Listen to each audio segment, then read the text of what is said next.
சென்னை அடையார் மேம்பாலத்தில் கடும் போக்குவரத்து நெரிசலானது ஏற்பட்டிருக்கிறது.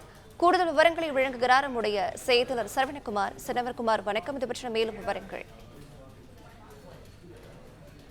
சென்னை பட்டினப்பாக்கம் பகுதியில அதாவது சென்னை மெரினா கடற்கரையிலிருந்து பட்டினப்பாக்கம் லூப் சாலை வழியாகவும் சாந்தோம் சாலை வழியாகவும் இரண்டு சாலையையும் மறித்து, அதாவது இந்த கலங்கரை விளக்கம் அருகே சாலை மறியல் ஒரு 2 மணி நேரத்திற்கு மேலாக நடந்தது. சாலை மறியல் காரணமாக மெரினா காமராஜர் சாலையிலும், அதே போன்று பட்டினப்பாக்கத்திலிருந்து எம்ஆர்சி நகர், அங்கிருந்து அடையாறு எல்பி சாலை மேம்பாலம் வரை கடும் போக்குவரத்து நெரிசல் 2 மணி நேரத்திற்கு மேலாக ஏற்பட்டது.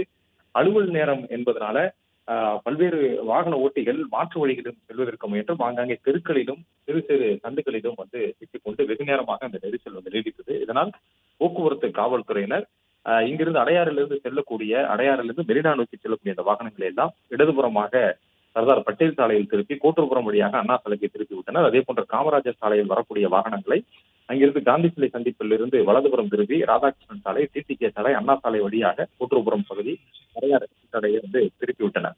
இதன் காரணமாக 2 மணி நேரத்திற்கு மேலாக கடும் போக்குவரத்து நெரிசல் ஏற்பட்டது.